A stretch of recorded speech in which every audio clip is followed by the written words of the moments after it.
Greetings. Welcome to GDIC's webinar for the OASIS+ Phase II, Facilities Services domain. This webinar covers both small business and unrestricted tracks for this domain.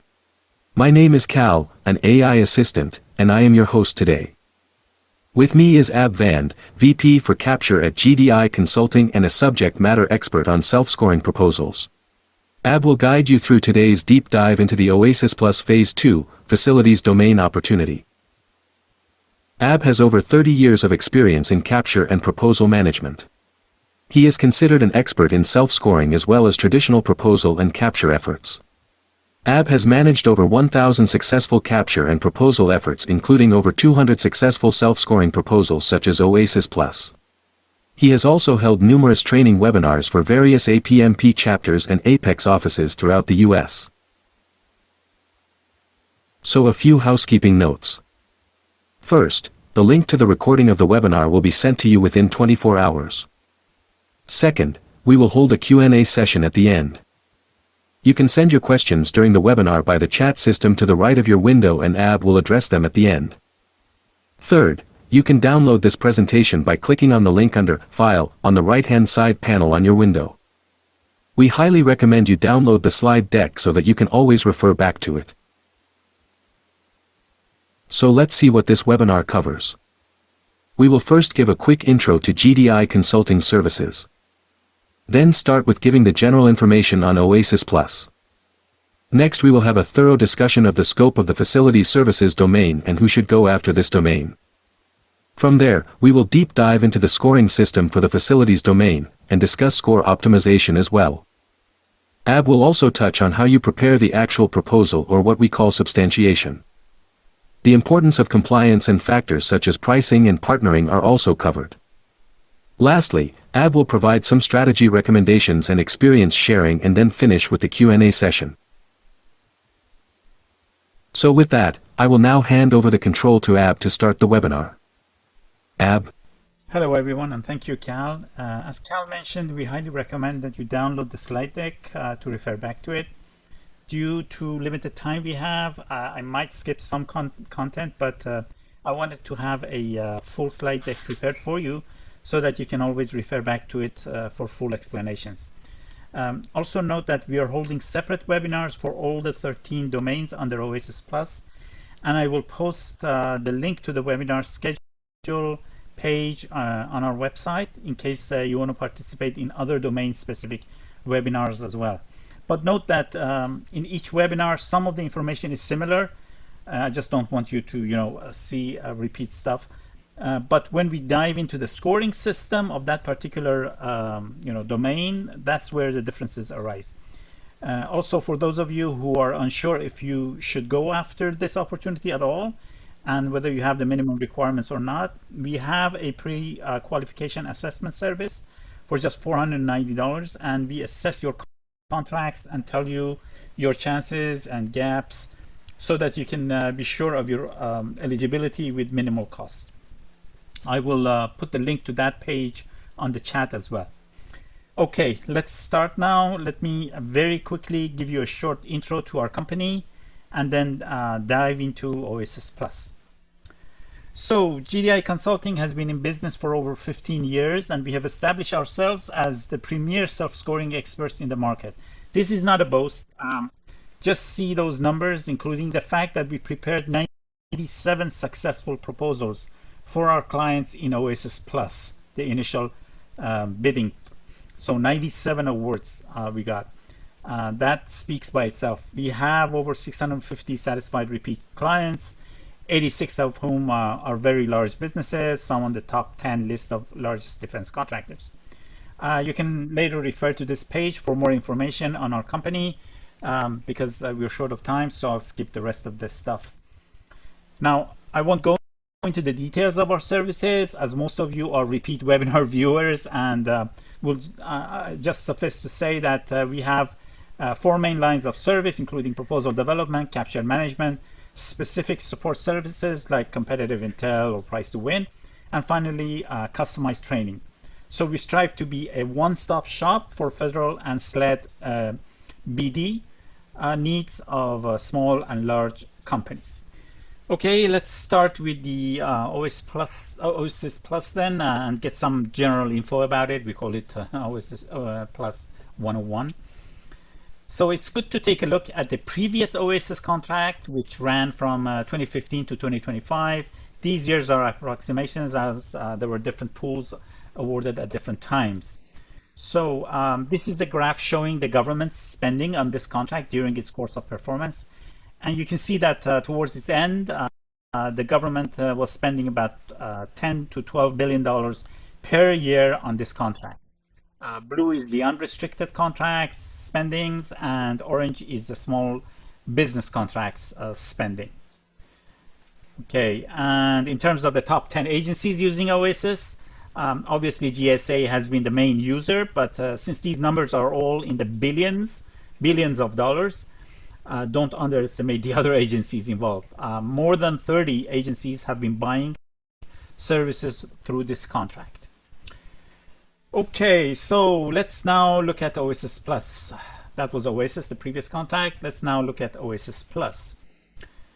So we have the general information. GSA is the contract owner. It's a multiple award IDIQ GWAC, government-wide acquisition contract, meaning that all federal agencies can actually put out task orders under this. It has an open ceiling, number of awards unlimited, and this phase 2 also unlimited as well. Contract duration is 5 years plus 1 additional 5 years. You can think of it as an overall 8 years now, because we are nearly 2 years into it, or less than 2 years actually. First round was awarded. Phase 2 has started January 12th. 2026 officially has started, and it's a rolling admission system, so there's no due date specific. Obviously, the sooner you can get on it, the better, because then you can participate in the task orders that are out there. Now there are 6 tracks, as they're called. You can think of it as 6 different contracts. The contracts are segregated by the type of company. So there is a total small business contract or track, 8A small business, hub zone small business, STV OSB, WOSB, and unrestricted.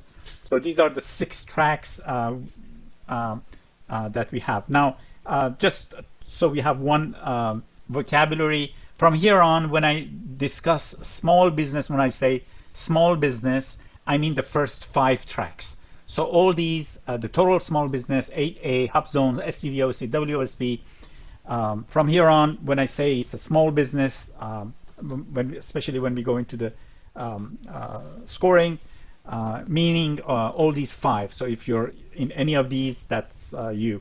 And then we have the unrestricted, or UNR for shorthand on that. Now, in terms of the numbers of the original OASIS Plus awards, you can see that 588 unrestricted, 1,375 total small business, STV OSB 345, WOSB 309, 8A 181, Hub Zone 131. The numbers might be a little bit more than these, because these are, I think, a couple of months old. They might have awarded a few here and there. But do remember that, first of all, there's no competition. So these numbers might double as far as the government is concerned. I mean, there's no competition for phase 2. And also don't forget that this doesn't mean that, for example, if you're going for STV OSB, you have 345 competitors. No, these are, separated into the domains. So we're going to have, these are about the 8 previous domains. 5 have been added for overall 13. So it's not that, these are the numbers of your competitors in each of these set-aside economic, socioeconomic types. It also depends on the domain as well. Now, in terms of the domains, left-hand side, the orange domains, these are 8 of them. These were the original OASIS Plus. Now they've added 5 more on the right-hand side, the green ones. So technical and engineering, T&E, management and advisory, M&A, research and development, R&D, intelligence services, enterprise solutions, which is only for unrestricted track, facility services, logistics services, environmental services, And to the right, business, these are the new ones, business administration services, human capital services, financial services, marketing and digital outreach services, and finally, social services. So it nearly covers all types of services work except horizontal and vertical construction. Even construction trades are included in facility services domain. So even the trades are there, just the horizontal and vertical construction services are not there. Now, many call this non-IT services contract. That is a mistake. Out of the 97 clients that we helped win on this, 36 of them were IT companies. So depending on the type of IT work, many of them fall in the parallel to the type of work done under, for example, technical and engineering. The first one, first domain, research and development, third one, and intelligence services, and perhaps even in the new domains. So that is why many IT services companies can and should also go for this opportunity. Okay, so we arrive at the main topic of our webinar, which is the facility services domain under the phase 2 of OASIS+. Services in this domain include any and all services required to maintain and operate buildings, paved services, utility infrastructures, and real property assets and equipment. This includes or could include major facility support such as DoD installations, hospitals, cemeteries, airports and runways, and other federal or industrial real property.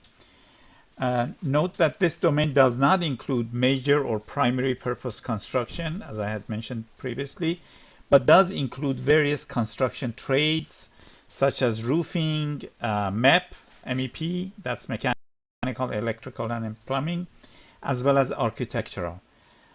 Things like janitorial or waste management, as well as force protection, fire protection, O&M, SCIF facilities, and other services all fall under this domain.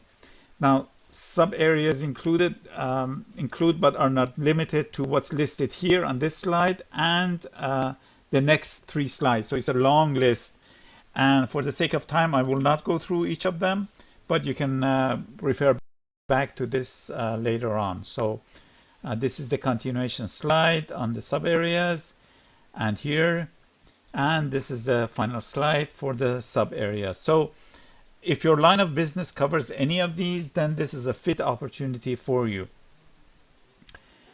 Now, the relevant NAICS codes and PSC codes, PSC stands for Product and Service Code, for the facilities domain, include those listed here and on the next slide. I will come back to them when we discuss scoring, but I just wanted you to understand what the NAICS codes are and the PSCs. Here are the PSCs listed. And I will explain, as I said later on, why they are useful. Now, who should participate in the facility services domain? So first type of companies are the base operations and integrated facilities management, IFM primes. They usually perform BOS contracts, installation, O&M, multi-service facility management, and IDIQ task order environments. Second group of companies are the mechanical, electrical, and plumbing, MEP, and HVAC specialists who do HVAC maintenance, electrical systems, plumbing and pipe fitting, and energy systems support. Third group of companies are the fire protection and life safety and security infrastructure firms. They are into fire alarms and suppression, security systems, entry control points, and SCIF construction and maintenance. Fourth type of companies are energy, utilities, and sustainability contractors. They do water systems, renewable energy, energy efficiency, and fuel management. Fifth group are the environmental, waste, and infrastructure services firms who typically do waste management, environmental compliance, pollution prevention, and ground and pest control. Sixth group are the engineering, commissioning, and technical advisory firms. They do commissioning, infrastructure planning, facility engineering, and cost estimating and life cycle planning. Seventh and final group are the transportation, logistics, and installation support firms. They provide ground transportation, fleet management, IDRC support, and logistics planning. So if your firm's activities aligns with any of these, this is your chance to gain a spot on OASIS+. Okay, so if you're good that we want to go after this domain, let's understand the scoring system. I'm assuming that you're familiar with the concept of self-scoring proposals. Unfortunately, we don't have time to go over the concept itself. So if you're not familiar with it, I suggest that you refer to our website at gdicwins.com and look up other webinars on this particular subject. Okay, so from here on, we're going to discuss the scoring system of specific to the facilities services domain. So the maximum score that you can get is 50 points, whether you're a small business or unrestricted. And when I say small business, 5 different tracks fall under that. If you remember, there were total small business, 8A, hub zone, SDVOSB, and women-owned small business. 5 different tracks. So from here on, when I say small business, I mean all these 5 tracks. And then you have UNR for large businesses, unrestricted. So 50 is the maximum for both. Now, the minimum threshold for small business is 36. For unrestricted is 42. If you're above that, you're awarded. That's simple. So everything is about score. You want to get that score. Now, how do you get your score? There are 3 main score factors that create the points for you. The qualifying projects or QPs, federal experience projects or FEPs, and when I say projects, meaning contracts essentially. And then systems, clearances, and certifications. You can see that the QPs are 45 out of the 50. So huge number comes from the QPs. The QPs, and I'm going to use that term QP and QPs from here on, are 5 contracts that you bring to the table. So 5 QPs you bring to the table, and you get maximum 45 points for that.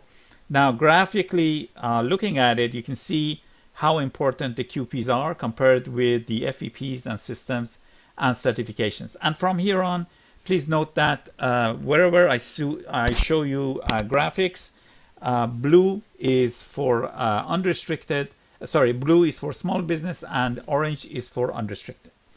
Okay, so let's start with the qualifying projects or the QP factor and see what sub-factors it has and how the score is made up. So there are 7 main sub-factors under the QP factor for the facilities domain. These change for different domains, but for the facilities domain, there are 7 sub-factors. Meaning that for each of the 5 contracts, 5 QPs you bring to the table, these 7 sub-factors spell out the score you get. So, and they are relevance, scale, integrated experience, specialized functional experience, urgent or emergency experience. This is my name, coding and naming. The government calls this management and staffing, but the next sub-factor is also called management and staffing. So there's confusion out of this. So it's better to call this urgent or emergency experience. Then you have management and staffing, and finally you have past performance.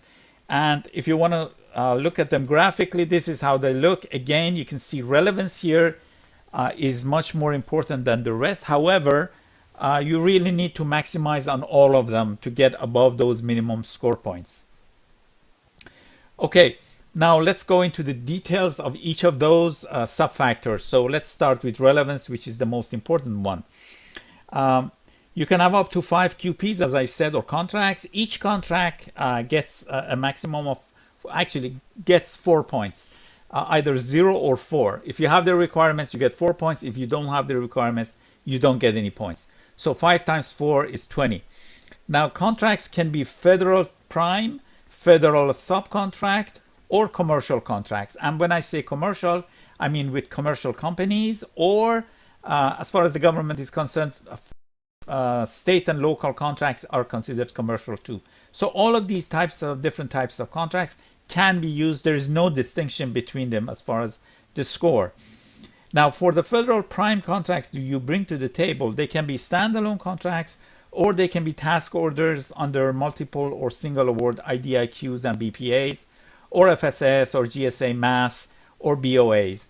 Note that I'm saying task orders under multiple award or single award IDIQs and BPAs, you cannot use the IDIQ or BPA itself. You have to use a task order under it. OTAs, other transaction authority contracts, are allowed. You can use those as well, but grants and co-op agreements cannot be used.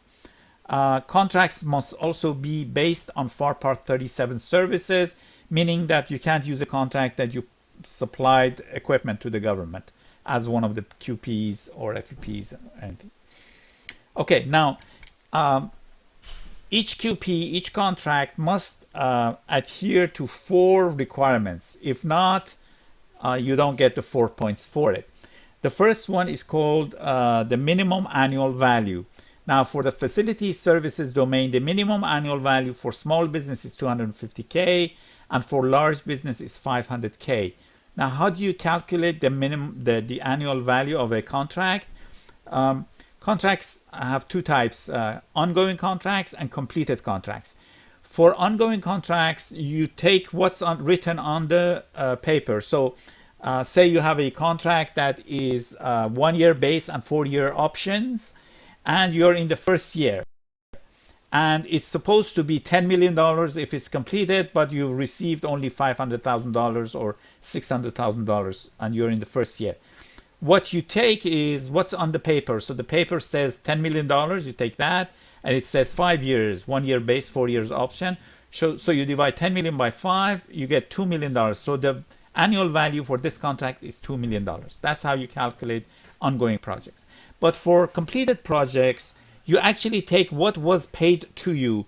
The government calls it and names it obligated amount. So what was paid to you divided by the actual duration. So it was supposed to be a 5-year contract, but you finished in 6 years. You divide it by 6. Or maybe it was canceled in the 4th year. You divide it by 4. So the actual duration, that's how you calculate the completed projects. The second requirement is contract date. So either your contract is ongoing. In that case, you must have at least 6 months of performance. Otherwise, it will not be acceptable. Or if it's a completed contract, it's a finished contract, it must have been finished or completed within the last 5 years. It doesn't matter when it started, but it must have been finished within the past 5 years. Now, what is the cutoff date? How do you calculate it? You go back from the date of your proposal submission. So if you submit your proposal on February 28th of 2026, then you go back 5 years. It's February 28th of 2021, and the completion date of your QP must be after that. QPs must be after that date. Same for ongoing 6 months from the date of your proposal submission. Third requirement is the past performance rating. It must be above satisfactory. I will explain how you calculate that later on, but that's the average of the CPARS ratings. If you don't have a CPARS for a contract, you can have a JP6 form filled out by the contracting officer or prime, which comes with the RFP documentation. Finally, the last and most important is scope relevance. So the contract, the QP, must be relevant to the domain either through what they call an auto-relevant NAICS or PSC, or a JP3 form signed by the contracting officer or the prime attesting to the relevance. So because sometimes you do have a facilities contract, but for any reason, the NAICS code of that is not one of the NAICS codes that the government accepts. So what you have to do is you have to get that JP3 form signed by the contracting officer and cite parts of the SOW, the statement of work, for proof. If you have the proper NAICS or PSC, as they call it, auto-relevant, you're good to go. You don't need any JP3 form. So here is the list on this slide and next two slides of the NAICS codes and PSC codes. If your contract has either one of these NAICS or PSC codes, you're good to go, and your scope relevance is substantiated in this way, i.e. You just need a printout of the FPDS of your contract that shows this code on it, and you don't have to go through the JP3 route and getting signatures and proof of relevance. You don't have to do that. Also note that this is an either or situation. That means that even if you don't have the proper NAICS code, but you have the proper PSC code, you're good to go. And vice versa. Maybe you have the proper NAICS code, but your PSC is something else. Doesn't matter. So these are the list of the NAICS codes. And on the next page also, this is the continuation of the NAICS codes. And then this slide shows all the acceptable, or what they call auto-relevant PSC codes. Now the list is very, very long for PSCs. I have shortened it in this way, in that, for example, I've said H3XX. Now that means that anything that starts with H3, any PSC code that starts with H3 is good to go. Or J0XX means any PSC that starts with J0 is good to go. So those are the list of the different types of PSC code that if you have them, you don't need signatures or anything like that. So that was relevance. Now let's look at the second subfactor, which is called scale. For each QP contract, you get a point if its annual value is greater than or equal to 500K for small business and 1 million for unrestricted. Remember, it was the minimum was 250 for small business and 500K for unrestricted. Here you get an extra point if the value is above, 500K and 1 million. Or maybe the value is not that high, but the number of FTEs, full-time employees, is equal to or greater than 3 for small business or 5 for unrestricted. Either case, you get 1 point. Now you get an extra point, a second point, if the annual value is greater than or equal to 1 million for small business or 4 million for large businesses. Or the number of FTEs is 5 or more for small business and 20 or more for unrestricted. You get a second extra point. Note that the credit is provided for the total annual project value, not just the portion relevant to this domain, which is good. Also, the total maximum score for this subfactor is 5. So even if all 5 QPs you bring to the table get the 2 points, that's 5 times 2 is 10. You don't get more than 5 points for this scale subfactor. So this is important to understand. So when you're calculating your total score, you know how to do it. Okay, let's now discuss the third subfactor, integrated experience. Here you get 1 point per QP if 5 or more labor categories were used in the execution of your contract. Labor categories like project manager, clerk, engineer, so on and so forth. Or for that QP, if the scope of the contract covered 4 or more areas within the list of sub areas under facilities domain. And that's attachment JP5 if you want to look at that was the list I showed you earlier of the sub areas. Note that this is either or, meaning that if a QP has 5 or more LCATs and covers 4 or more sub areas, it still gets 1, not 2 points. 1. And the total is 4 for both small business and unrestricted for integrated experience. Okay, let's move on. So the next subfactor is specialist functional experience.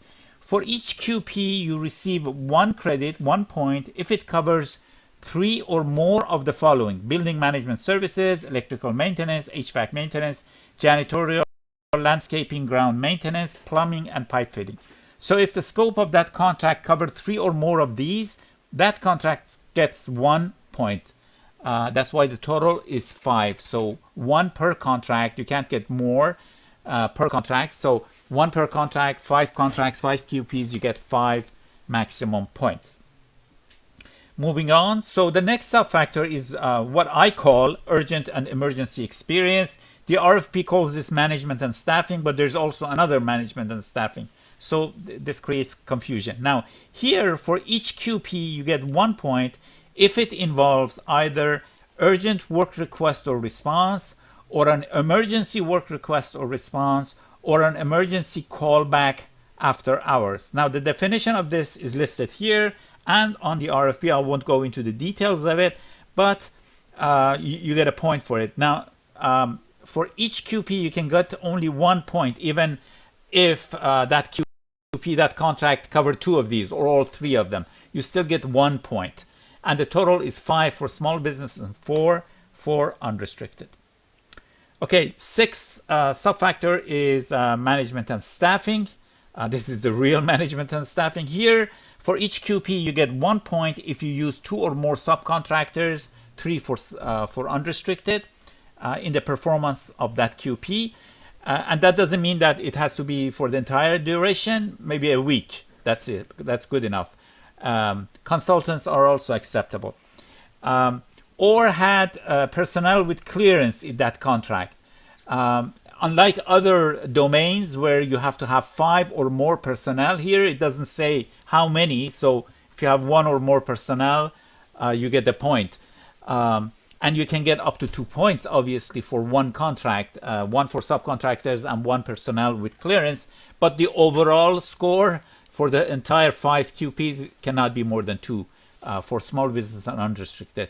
And clearance includes secret, top secret, SCI, or Q for the Department of Energy contracts. Okay, and the last sub-factor is past performance. So if all 5 contracts have a positive, that is above satisfactory past performance rating from the CPARS or the JP6 form, you get a maximum of 3 points. If 4 out of the 5 have above satisfactory, you get 2 points. If 3 out of the 5 have above satisfactory, you get 1 point. And below that, you don't get any points. Now, you can use a JP6 form only if a CPARS is not available. Note that. Now, I will discuss above satisfactory on the next slide. Just one other note is that for the unrestricted track, if all 5 contracts have a very good or exceptional rating for small business utilization sub-factor in the CPARS or JP6, you get 1 extra point. That's why for unrestricted, the total for past performance is 4 points. Small business, 3 points. Okay, how do you calculate that above satisfactory? So there are multiple sub-factors within a CPARS or JP6. JP6 is exactly like CPARS. So we have technical, or sometimes called quality of service. We have schedule, sometimes called timeliness. We have cost control, management, or business relations, sometimes called small business subcontracting or utilization. Now, the way you calculate your average score is that you give a point score to the ratings. That is, exceptional is 5, very good is 4, satisfactory 3, marginal 2, and unsatisfactory is 1. You replace these numbers for the ratings and then add them up and divide by the number to get the average. Now, if a rating is NA, not applicable, you don't count it. So let's look at an example in the orange box. Say we have a QP, a contract with the following CPAR. We have gotten exceptional for technical, we put a 5. Our schedule is satisfactory, we get 3. Cost control is rated as marginal, we get 2. Management is satisfactory, we get 3. Small business utilization is NA, we don't look at that, that's neglected. So we put it aside. So we add 5 plus 3 plus 2 plus 3, that's 13. We divide it by 4, not 5, because small business utilization was NA. So 13 divided by 4 is 3.25. Now, satisfactory is 3, so this is above satisfactory. 3.25 is larger than 3. So this QP contract is good to go. You can use it.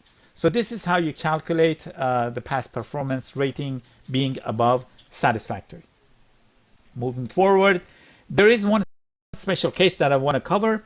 If you have a single award IDIQ or BPA and emphasis is on single award and you being the prime, then you're allowed to bunch up the task orders together and consider it as one of the 5 QPs. You can only do this once. So one of the 5 QPs can be like this. Let's take, for example, a case of a single award IDIQ. It has many task orders, but all of them are, say, under $100,000.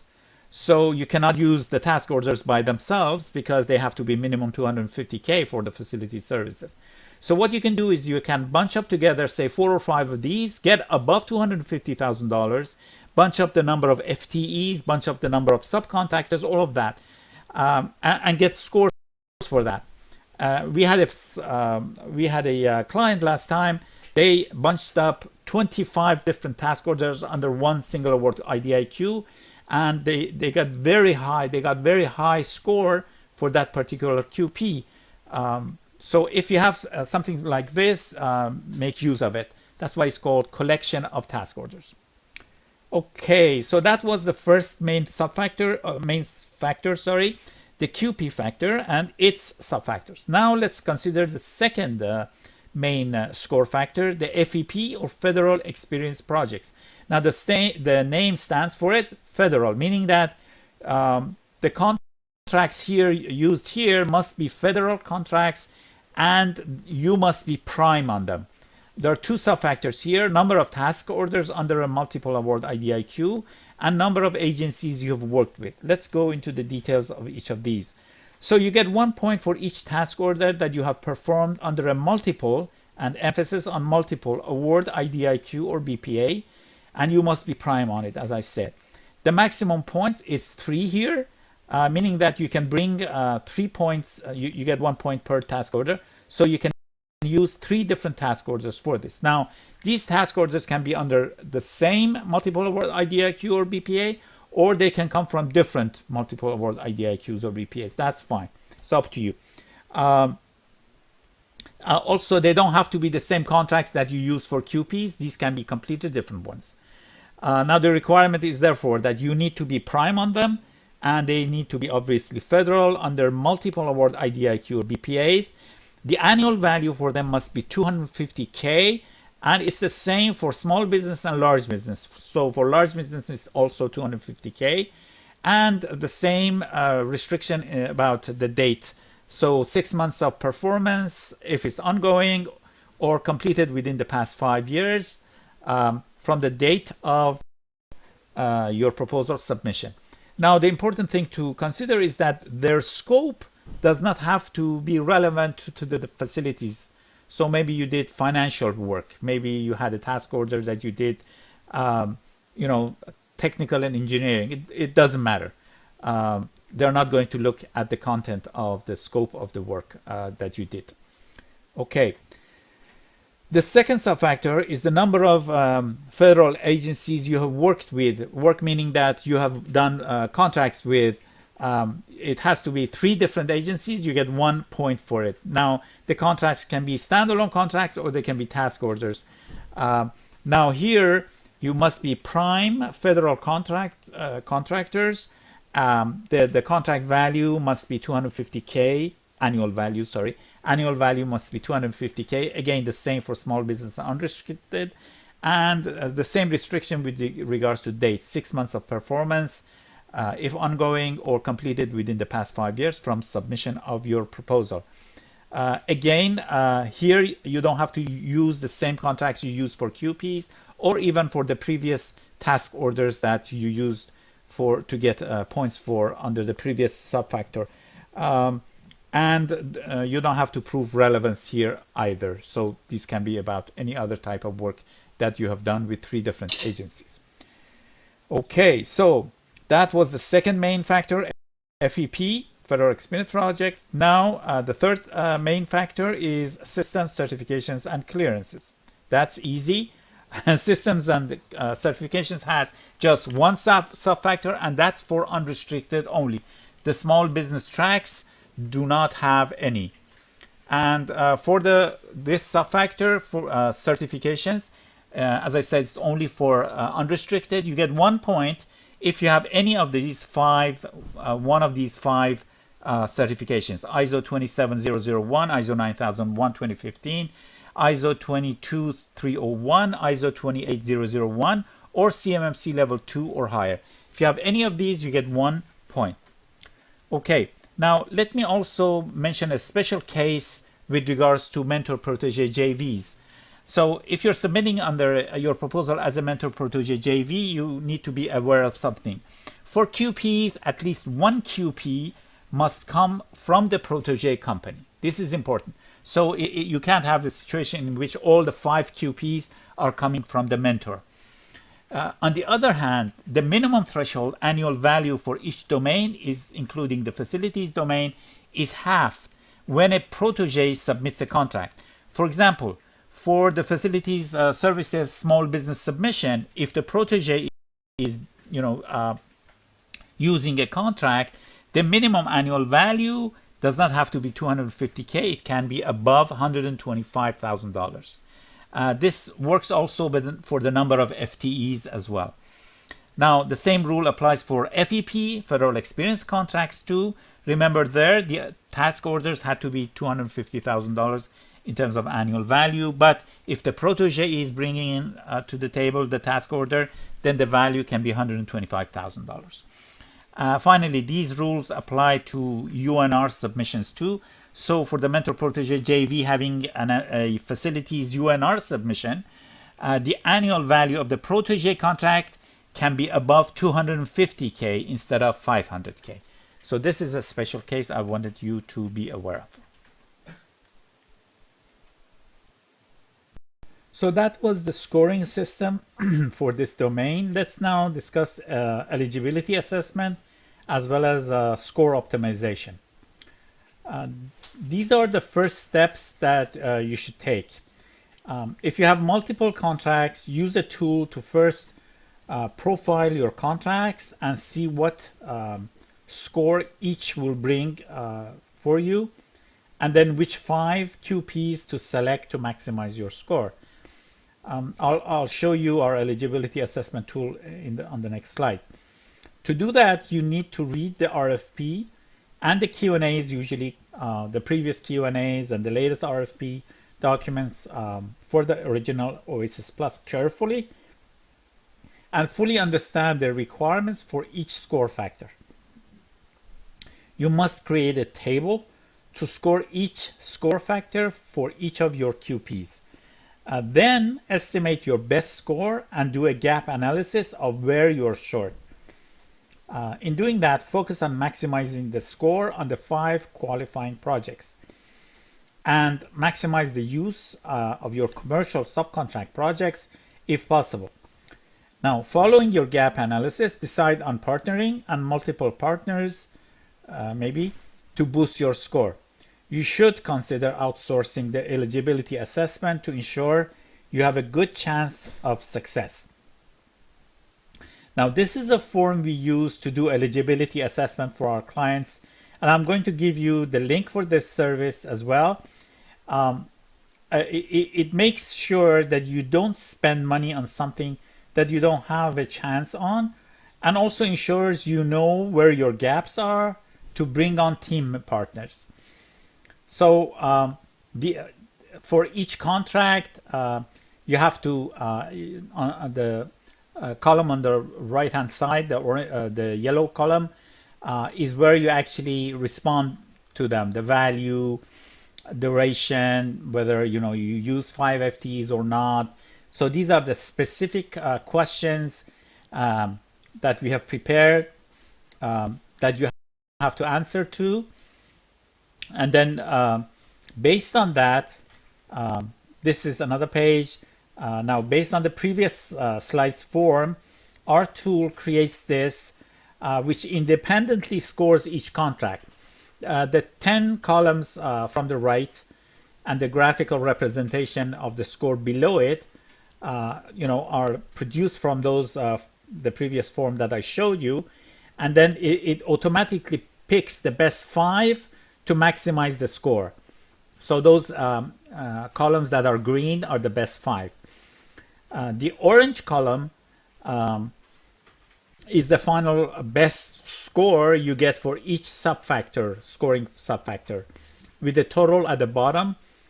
In this case, it's 44 out of 50, which is good. This is a small business submission. So this is specifically telling you, hey, you're good to go. You don't need a partner. You're a few points above the minimum threshold of 36. So everything is good.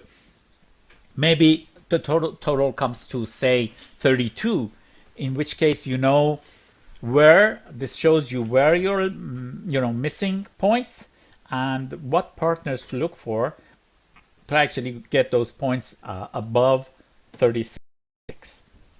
So we call this the eligibility assessment service that we're providing. And if you're interested in our eligibility assessment service, you can click on the offer tab on the right hand side panel to go to the link to read more on the service and request it if you want. Let's discuss substantiation now. Remember, the proposal you're supposed to provide is essentially the documents that prove your self-score is justifiable. These are the award document, perhaps, the statement of work, the SAO, the FPDS printouts of the contract. FPDS is the government website that has lists all the contracts. So it's considered official document when you have a printout of it. The CPARS or the JP6 in lieu of CPAR, and the JP3 form if your contract's NAICS is not what it's supposed to be, or if you're a sub and want to prove relevance and other QP subfactor information. So you need to tag and highlight the relevant information on each piece of document. Let's see some example of this. So this is an example of Word document with relevant pieces of information highlighted and tagged as well. This is an FPDS printout, again with relevant pieces of information like contract number, dates, values, etc., highlighted and tagged. So this is how you do the documents. Now you can see that there are a lot of moving parts involved, so you need to know what documents you need to present to justify each point score. They're not necessarily just one document required per point score. So you need a checklist, sample here, for example, to ensure that nothing is missing. This is an example of a checklist for the 5 contracts that were selected for QPs are listed at the above under 3. Those are the 5 contracts, and below it are the documents that are needed. And when it's ticked, it means that it's ready and it's prepared. So for each of the score factors, you might need different documents, and they have to be tagged, highlighted, things like that. So a lot of document management work needs to be done. Okay, so that brings us to the importance of compliance in these self-scoring proposals. Due to shortage of time, I will not go into the slides about compliance. I just want to emphasize the importance of compliance, as I've seen many companies, in fact, lose because of not paying enough attention to this and not paying the price for ensuring compliance when they're preparing their proposal. So please go through the slides that I have put in here and discuss it with your team when you are actually preparing your proposal. Now, with regards to price, there's always a question as to how price delay plays in the self-scoring proposal submission. The short answer is no score is given for price. They just check it to be within the acceptable range and complete for all items. That's it. A few points. You can refer to this slide later, but essentially you have to provide pricing for 20 LCATs at the SME subject matter expert level, and you want to make sure that you're not below the maximum you are below the maximum acceptable government rate. And that's all there is to it. They give you what is the maximum acceptable rate. You just want to make sure that you're below that. That's all there is to it. So it's very easy to prepare your price form. There's a form that comes with it. With the RFP, you just have to fill it out. Okay, teaming is extremely important in OASIS+. The short rule is if you If your own score cannot be above the threshold, use teaming, period. No indecision. In OASIS Plus, everything is about the score. Whether you get your score all by yourself or you have a team of 5 subs, for example, the government doesn't care. At the end of the day, the score is the king.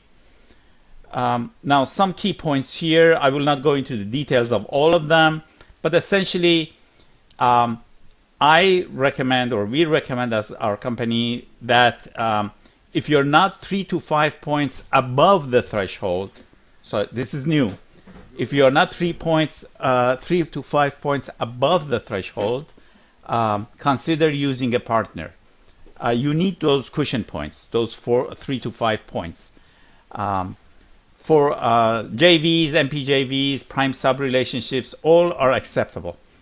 You can use the partners' contracts for QPs and FEPs, which account for nearly 90% of the total score.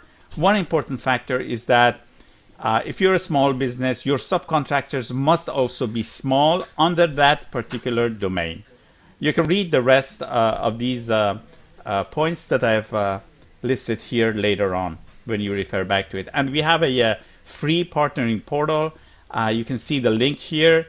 I'll put it up on the chat as well. So you can actually register here, go find your partner, whether you want to be prime or sub.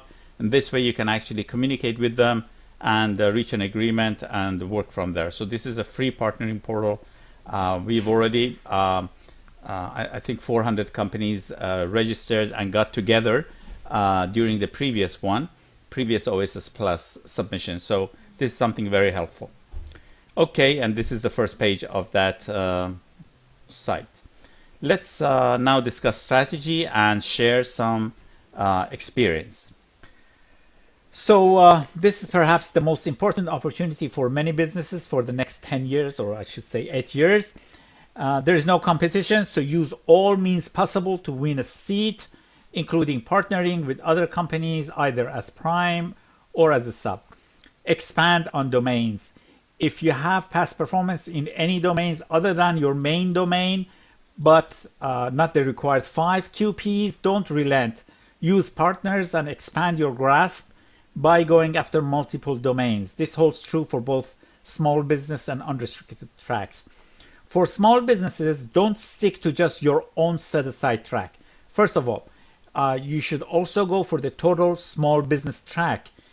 It's considered separate from 8A Hub Zone WOSB and STV OSB. It's a complete track. And secondly, if you have strong QPs, by all means go for the unrestricted track as well. Say you're sure that you get above 42, why not go for unrestricted as well? At the same time, don't be overconfident. Self-scoring proposals are all about analytical thinking. Good writing skills, which is the key strength of us proposal managers, is of no help here. You need to have good analytical thinking capabilities and good document management. Now, outsource if you have not done this before. Even if you have, get your proposal reviewed by an outside source. I've seen many companies lose because of not doing that. Now, focus on your QPs. They are the driving factor. I think I've shown that in different ways to you. First, do an eligibility assessment to understand your gaps and the need for teaming. Maximize your score. Use a per contract scoring system to see what your score looks like. If below the threshold, that's 36 for small business, 42 for unrestricted, select a partner as soon as possible. Companies are already teaming up, so you need to hurry. Ensure that you have 4 to 5 cushion points, as I mentioned previously, even if you have to partner to get them. Maximize the use of your subcontracts and or commercial contracts if you have any. There's no difference. You get the points and that's it. Check compliance, think compliance, and eat compliance. It's really important. Don't lose time. Time is of essence. You don't want to miss the 2026 task orders. So start yesterday. Start as soon as possible. And here I wanted to share our experience in terms of the time and resources needed for the preparation and submission of the OASIS Plus proposal. There are essentially four main phases. There is a phase 0 eligibility assessment if you're unsure about moving forward, but there are four main phases. Phase 1, contract selection and score optimization. Phase 2, preparation of the proposal documents. That's essentially the proposal preparation, or we call it substantiation. Phase 3, compliance reviews. It's a phase by itself, important. And then phase 4, uploading to Symphony. Symphony is the government's portal. Don't underestimate this. It usually takes 2 or 3 days. It's not a copy paste.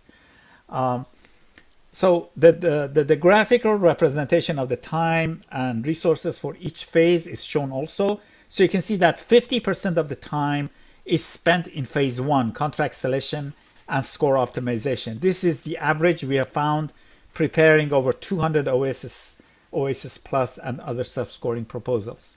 So I just wanted to share this with you as well. So how can we help you on OASIS Plus? Here are the services we have. We have free consultation. Just we set up time to call and we discuss, answer any questions you have. Free partnering hub, which I showed you, and you can go to the website and register and then start finding teaming partners. Pre-qualification assessment.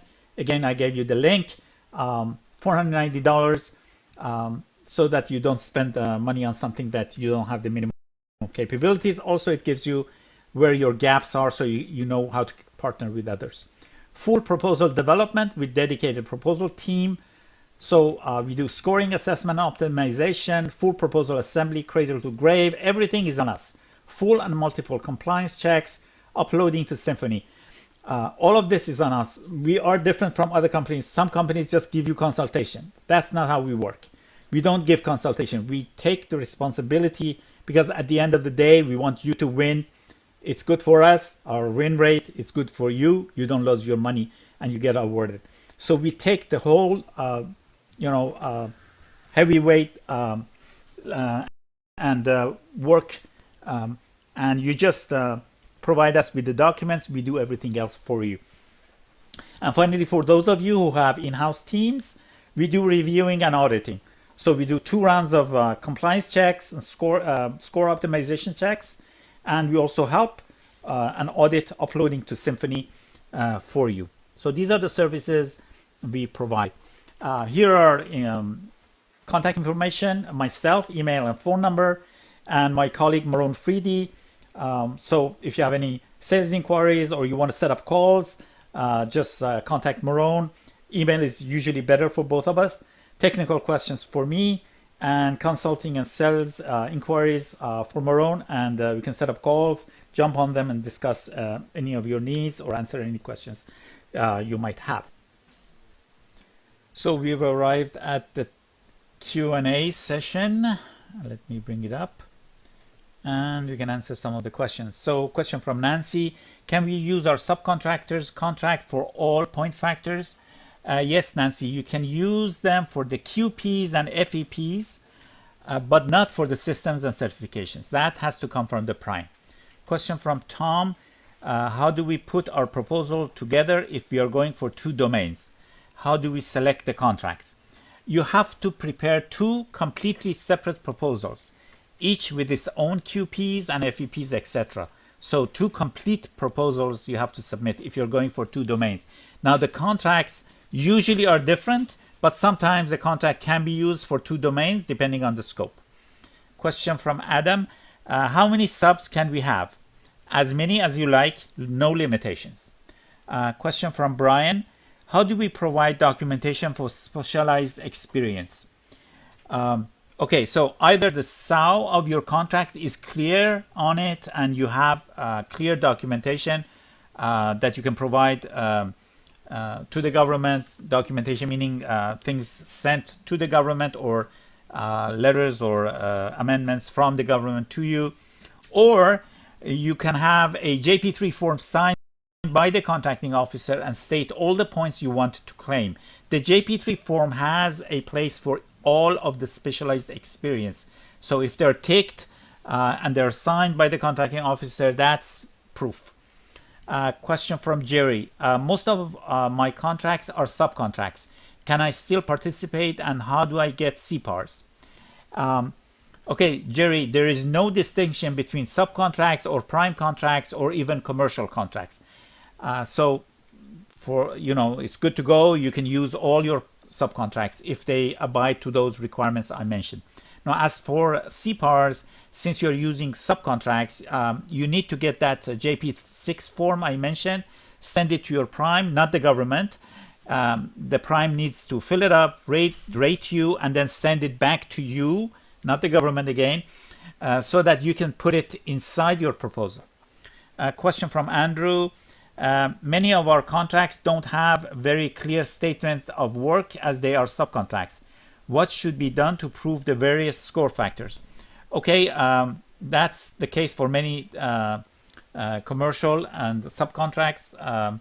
So you get that JP3 form signed by your prime. The JP3, as I mentioned, has room in it for all score factors.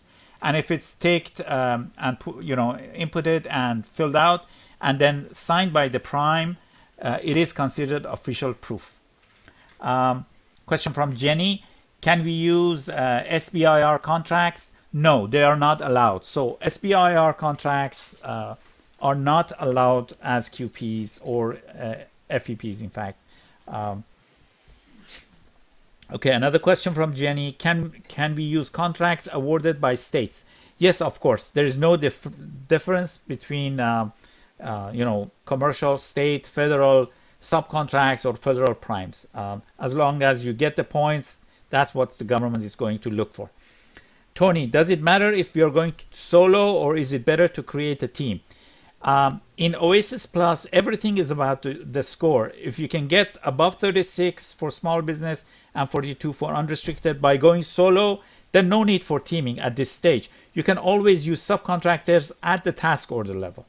But if you're below those points, and remember I mentioned something about cushion points, if you don't have enough cushion points, then bring in a team member.